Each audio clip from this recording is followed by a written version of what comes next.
Audio Jungle.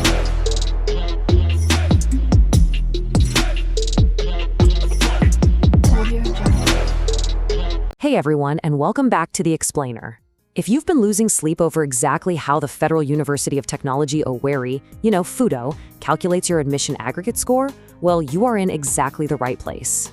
Because Futo hasn't been doing standard post-UTME exams lately, they rely entirely on your JAMB and your O-level results. So understanding this exact mathematical formula, it's absolutely crucial to knowing where you stand. Okay, here is our game plan for today. We're going to run through the Futo admission prerequisites, look at the course minimum cutoff marks, and then get into the nitty-gritty, grading your O-level subjects, the O-level aggregate calculation, the JAMB aggregate calculation, and finally, how to put it all together to find your final Futo aggregate. So let's kick things off with Section 1, Futo admission prerequisites, the baseline rules. Look, before we even think about touching a calculator, we have to make sure you actually qualify.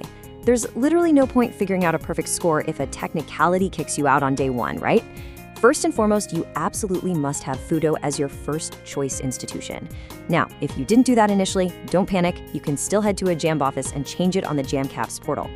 You also need to make sure your name and contact info perfectly match your JAMB profile. No mixing up middle names, okay? Next, you've got to upload your O-level results, whether that's WAKE, NICO, GCE, or NABTEB, straight to JAMCAPS. And for any direct entry folks tuning in, your physical transcripts have to reach the Futo registrar or it's an automatic disqualification. All right, moving on to Section 2, course minimum cutoff marks, and figuring out exactly where you stand. So you've got your paperwork sorted. Let's talk JAMB scores. A score of 150 is basically the absolute floor to even apply. But if you're gunning for highly competitive programs, think engineering, ICT, or basic medical sciences, you're looking at a strict minimum of 170. And if medicine and surgery is your dream, the bar is way higher. You need at least a 200. If you aren't hitting those baselines for your specific course, well, you might need to seriously consider a change of course or institution. Okay, Section 3, grading your O-level subjects, the point system. Assuming you cleared the cutoff, it's time to tackle the first half of the aggregate formula, which is your high school results. But before we assign points, you have to know your sitting status. Basically, one sitting means you nailed all your required papers in a single exam run. 2 sittings means you're patching together results from different exams, like maybe you're using WAKE for English but NICO for math. You really need to know this because Futo actually rewards you mathematically if you get everything done in one go. Let's look at the actual numbers because this is where that one sitting bonus comes in. Fango adds exactly 5 bonus points to every single grade if you did it in one sitting. So an A1, that's 95 points if you're combining 2 sittings, but a perfect 100 for one sitting. A B2 gets you 85 points for 2 sittings, but 90 for one. A B3 is 75 versus 80. Moving down, a C4 gets you 65 points in 2 sittings, but 70 in one. A C5 is 55 compared to 60. And finally, a C6, which is the lowest accepted pass, nets you 45 points in 2 sittings, but a solid 50 in one. So take a second, find your 5 core subjects, and jot down those specific point values. That brings us to Section 4, O-level aggregate calculation, doing the actual math. Don't worry, you really don't need to be a math genius for this part. It's actually super straightforward. Step 1, just add up the exact point values of those 5 course subjects we just talked about. Step 2, take that big total number and multiply it by a factor of 0.1. That's it, just 0.1. Let's put this into perspective with a quick example. Meet our hypothetical student, Mr. Anglo. His 5 grades are A1, B3, C4, C5, and C6. If he got those all in one sitting, his points total up to 360. We multiply that 360 by 0.1, giving him exactly 36 points for his O-levels. But watch this. If he had to combine 2 sittings for those exact same grades, his total drops to 335.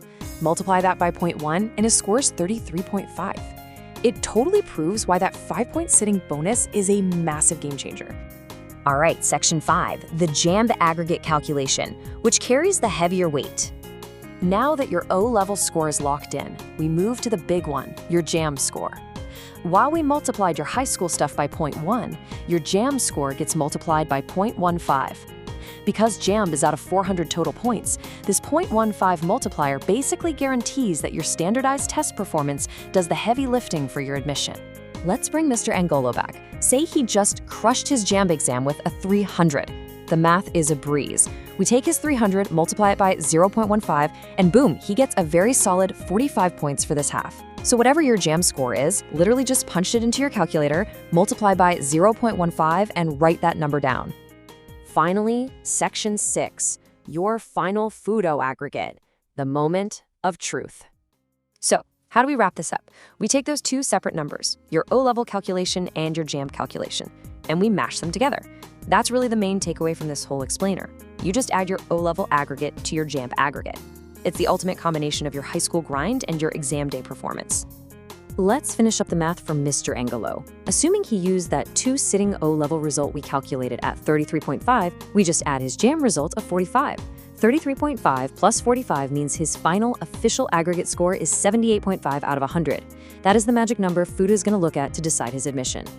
So now that you've got the exact step-by-step formula in your hands, the only thing left to do is actually run your own numbers. Add up your grades, factor in your sittings, do the multipliers, and ask yourself, does your final score safely beat the cutoff for your dream course? And honestly, if the math isn't quite adding up in your favor today, what's your strategic backup plan for tomorrow? Run those numbers, plan your next move, and good luck out there.